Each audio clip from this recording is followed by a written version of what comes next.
अस्सलाम वालेकुम। तो मैं हूं आपका होस्ट वकास असगर। आज हम आपके लिए लेकर आए हैं पार्ट 2। अगर आपने पार्ट 1 वॉच नहीं किया तो आप जल्दी जल्दी जाकर वो वॉच कर लीजिए। और ये इस तरह के कुछ और वो हमने बेसिक पार्ट आपने कर लिया था। अब हम कुछ और मेथड कर लेते हैं जो बड़े इंपॉर्टेंट MCQs होते हैं, उनकी शॉर्ट ट्रिक्स के हवाले से हमारे ये वीडियो पूरी वॉच कीजिए ताकि आपको मुकम्मल तौर पर समझ आ जाए। मिसाल के तौर पर अब आजकल जो वर्ड आ रहा है कंजक्टिव का, एवरेज में बहुत ज़्यादा वर्ड यूज़ होता है कंजक्टिव का। तो इसमें हम करते हैं कंजक्टिव से मुराद होता है लगातार, यानी कि मुसलसल किसी वर्ड्स का आना, डिजिट्स का 1 2 3 4 5। अब ये देखिए इसमें एक में एक हमने जमा किया तो 2 बन के, 2 में 1 जमा किया 3, 3 में 1 जमा किया 4, यानी कि ये मुसलसल बनता जा रहा है। इसमें कोई डिफरेंस नहीं आ रहा है। अगर 1 प्लस करते जाए तो 1 1 ही प्लस करते जा रहे हैं। इसको कहते हैं कंजक्टिव। अगर मैं यहाँ पर 6 के बजाय 7 कर देता हूँ तो यहाँ पर 1 1 जमा कर रहे हैं तो 5 में 2 जमा करने पड़ेंगे, लेकिन हम तो 1 1 जमा करें तो कंजक्टिव जो मुसलसल है वो वक्फा टूट जाएगा, तो इस लिहाज से ये कंजक्टिव नहीं बनेगा। इसी लिहाज से अगर ये हैं तो ये आप ये भी कर सकते हैं। ये 2 हो गया, 4 हो गया, 6 हो गया, 8 हो गया। तो इसमें भी कौन कौन सा वक्फा है? 2 का 2 इसमें प्लस करें, 2 इसमें, तो ये आगे ये कंजक्टिव है। इन चीज़ों का अगर आप कहीं पर मिल जाएं तो एवरेज पूछा जाए तो सिंपल आपने करना ये है कि आपने जो सेंटर वाला नंबर होता है, जैसे कि इन दोनों में सेंटर वाला नंबर कौन सा है? 3, तो 3 इसका एवरेज होगा। अब तो ये तो 3 था, अब इसका एवरेज हम कैसे निकालेंगे? ये 2 पेयर बन गए, ये 2 पेयर बन गए। अब सेंटर वाला मैंने कहा एवरेज होता है, तो सेंटर वाला इधर सेंटर में कौन सा वर्ड आता है? 4 के बाद और 6 से पहले कौन सा वर्ड आता है? 5। 6 से पहले और 4 के बाद 5, तो इधर क्या होगा? 5।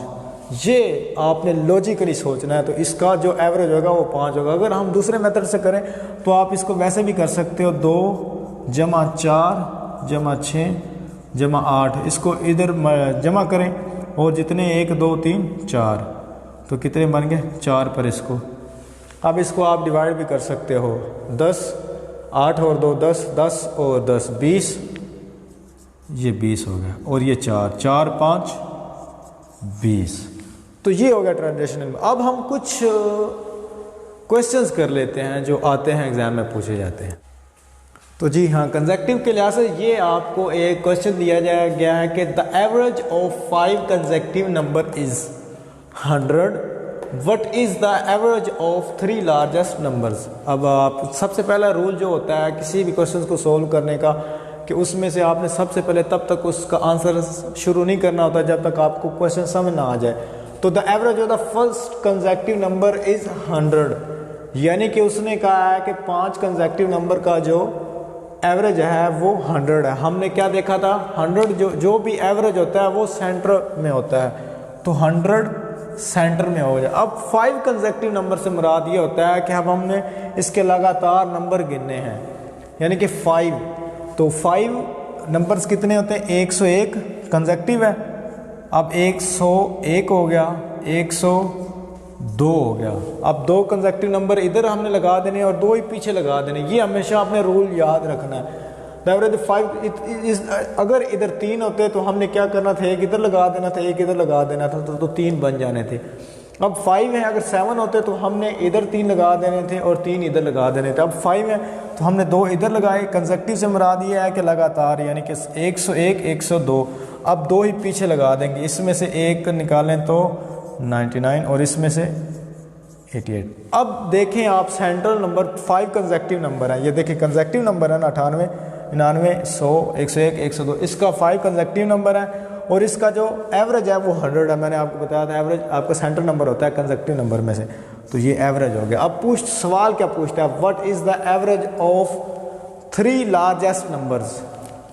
बड़ा सिंपल सा, बड़ा क्वेश्चन है, सिंपल सा, कि सबसे जो 3 बड़े हैं उनका एवरेज क्या है।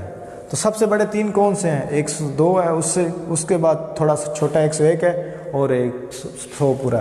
तो सबसे पहले हम सबसे बड़ा लिखेंगे 102, उसके बाद 101 102 101 और उसके बाद 100। तो ये आपके इस तरह आ गए। और इसका क्या उन्होंने पूछा? What is the average of the 3 largest. इसका एवरेज हमने बताना है, तो एवरेज कौन सा होता है? सेंटर वाला। तो इसका राइट आंसर क्या होगा? 101, ये इसका एवरेज होगा। अब मैंने 102 को पहले लिखा, आप 100 को पहले लिख सकते हैं, लेकिन दरमियान में क्या आएगा, दरमियान में 101 ही आएगा। तो कंसेक्यूटिव नंबर में तो इस तरह के क्वेश्चंस बड़े आते हैं। अब हम कर लेते हैं कुछ और क्वेश्चंस, कुछ और प्रैक्टिस, लेकिन वो थोड़े डिफरेंट हैं, वो even number, odd number, natural number के लिहाज से हैं। और इसके अलावा आपको एक और बात बताता जाऊँ, अगर यहाँ पर उसने 3 लार्जेस्ट नंबर पूछा है ना, तो वो वहाँ पर यहाँ पर 3 स्मॉलेस्ट नंबर भी पूछ सकता था। वो कौन से होते हैं, 98, 99 और 100, तो उनका एवरेज क्या होता, 99। वो ये भी पूछ सकता है कि the smallest, sum of the smallest and the sum of the largest. अगर यहाँ पर वो सम ऑफ द लार्जेस्ट और सम ऑफ द स्मॉलेस्ट, तो सबसे लार्जेस्ट ये है और सबसे स्मॉलेस्ट ये है, तो ये इनका सम हमने भी हमसे पूछ सकता था, तो ये बन जाता 200 पूरा। तो इस तरह के ये आपको क्वेश्चन करवा दिया गया, लेकिन इसमें 5-6 क्वेश्चन आप खुद कर सकते हो। अब हम थोड़ा सा और प्रैक्टिस कर लेते हैं और तरह के सवालों से।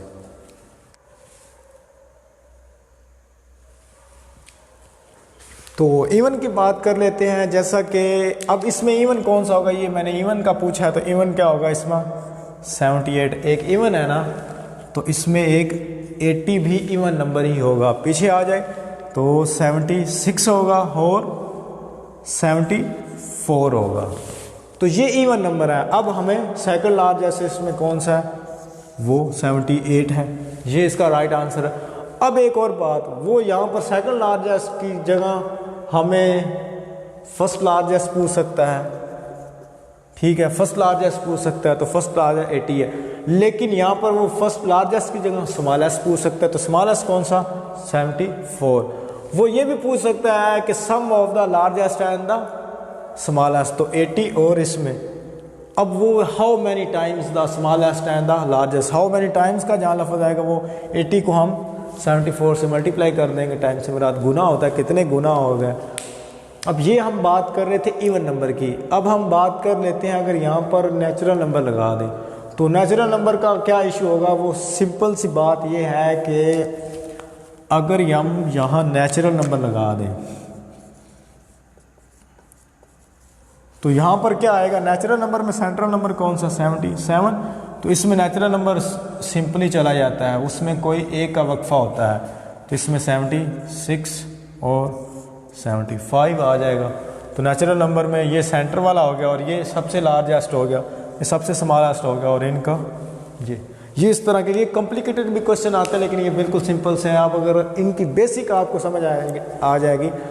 आइंस्टाइन ने कहा था एक दफ़ा कि अगर कोई भी टीचर बेस्ट परफॉर्मेंस अदा कर सकता है, तो उससे मुराद ये होता है कि अगर वो किसी चीज़ को बिल्कुल सिंपली तौर पर वजाहत कर दे तो वही असल टीचर होता है। लेकिन ये नहीं कि अगर कोई मुश्किल चीज़ या उस तरह की कोई चीज़ पढ़ाई जो गई हो जो पहले आप पढ़ चुके हो, तो अक्सर असाजा ये कहते हैं कि आपने वो FSC में पढ़ी थी, आपने वो मैट्रिक में पढ़ी थी, वही आप खुद याद कर लीजिएगा। लेकिन किसी चीज़ को उसकी बेसिक तक पहुँचाना वही असल टीचर का काम होता है। लेकिन अभी भी एवरेज के जो आंसर जो हैं क्वेश्चंस वो ख़त्म नहीं हुए, तो ये तो बड़ा सिंपल सा, लेकिन ये बेसिक, जिसकी बेसिक मजबूत, जिसकी बुनियाद मजबूत होगी, वो बिल्डिंग जाए जितनी मर्जी तूफ़ानों में भी घिरी हो, लेकिन वो एग्जिस्ट कर जाएगी। तो आपकी बेसिक अब मजबूत होगी, तो हमारे साथ जुड़े रहिए। अब हम कुछ कॉम्प्लिकेटेड क्वेश्चंस करेंगे अपने अगली वीडियो में, तो इस चैनल को आप सब्सक्राइब करें और लाइक करें। तब तक के लिए अल्लाह हाफिज़।